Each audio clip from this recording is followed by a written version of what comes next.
이 두 사람의 관계는 경찰 조사에 따르면 연인으로 알려져 있지만요. 이번에는 정말 일면식도 없는 사람에게 난데없이 봉변을 당한 시민이 있습니다. 그림 보시겠습니다.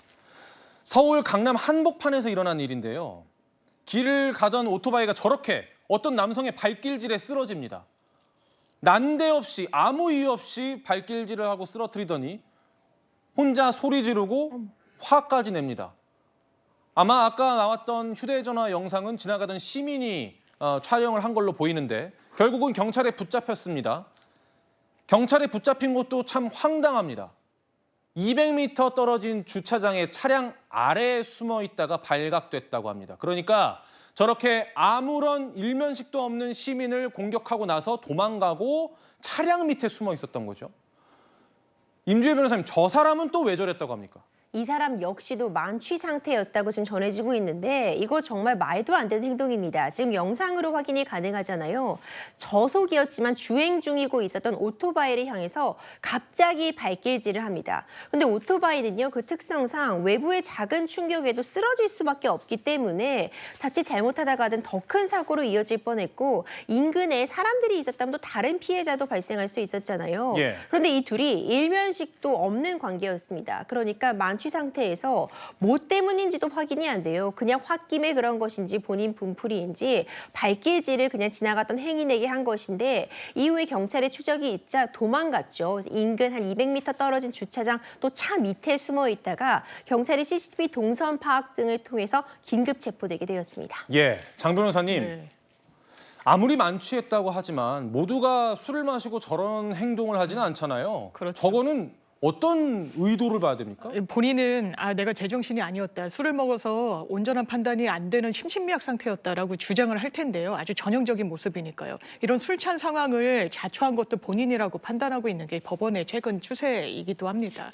이 남성 같은 경우에는 달리는 오토바이 운전자에 대해서 가해 행위를 했기 때문에 저희가 뉴스를 통해서 흔히 좀 접해는 그 운행 중인 그 자동차를 운전하고 있는 운전자를 때리거나 상해를 입혔을 때는 상당히 강하게 처벌을 하거든요. 예. 그런데 이런 부분과 관련해선 이 남성은 안타깝게도 좀 면책이 될 것 같습니다. 왜요? 왜냐하면 지금 운행 중이라는 그 법적인 요건에 대해서는 다툼이 없어 보여요. 운행을 하면서 오토바이를 이동시키고 있는 상황이었으니까.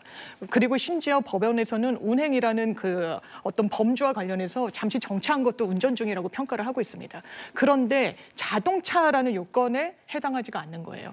지금 이 오토바이를 운전하고 가던 사람은 125cc 미만의 이런 오토바이를 운전하고 있는 중이었는데요. 125cc에 미치지 못한다면 이게 현행 규정상 자동차로 분류가 되지 않습니다. 배기량 때문에 가중처벌이 적용되지 않았다. 그렇죠. 본인의 의도와는 상관없이 사실상 가중처벌의 어떤 그 갈림길에서 처벌을 받지 않게 되는. 다만 이 오토바이를 손상시켰다는 손괴죄 그리고 이 운전자를 폭행한 부분과 관련해서는 폭행죄 등으로의 처벌 가능성 남아 있습니다. 임 변호사님, 피해자 입장에서는 너무 억울한 상황 아닙니까? 이게 달리는 오토바이가 됐든 달리는 자전거가 됐든 달리는 뭐 킥보드가 됐든 달리다가 저런 공격을 당하면 다 위험한 거 아니겠어요? 그런데 배기량 때문에 가중처벌을 면책받는다면 피해자 입장에서 너무 억울할 것 같은데요? 그렇죠. 말 그대로 정말 날벼락을 맞은 그런 상황이라고밖에 볼 수가 없는데요. 말씀 주신 것처럼 이 특별법이 규정이 되어 있는 건 운행 중인, 그러니까 택시 같은 곳에서 폭행을 휘두르다가는 그 자동차 자체가 어떤 위험한 물건으로서 더 큰 사고를 야기할 수 있기 때문에 이런 부분을 자제시키기 위해서 좀 더 가중처벌하는 규정을 두었는데 말씀해 주신 것처럼 사실상 이번에는 배기량이 미치지 못했기 때문에 이런 가중처벌은 받을 수 없게 규정이 되었지만 지금 말씀해 주신 죄목들, 폭행죄, 그리고 이 오토바이에 대한 손괴죄, 당연히 이 피해자가 병원을 갔기 때문에 이런 치료비 같은 부분에 대해서는 엄정하게 그 책임을 물을 수 있을 것으로 보입니다. 장 변호사님, 문득 이런 생각이 드는데요. 아까 앞서 살펴봤던 그 카페 돌진한 차량 있지 않습니까?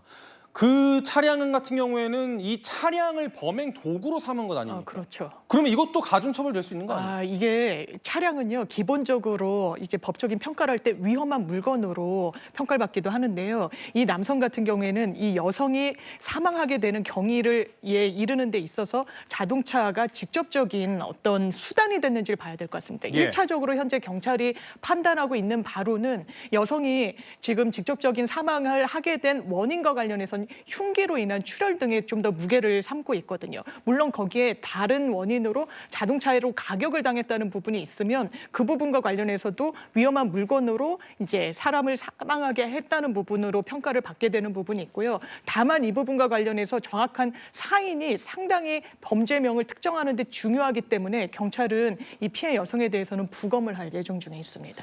제가 두 가지 사건을 한꺼번에 말씀드린 이유는 한 사건은 달리는 차량이 범행 도구가 될 수도 있는 그런 사건이고 하나의 사건은 달리는 오토바이가 피해를 입은 사건입니다.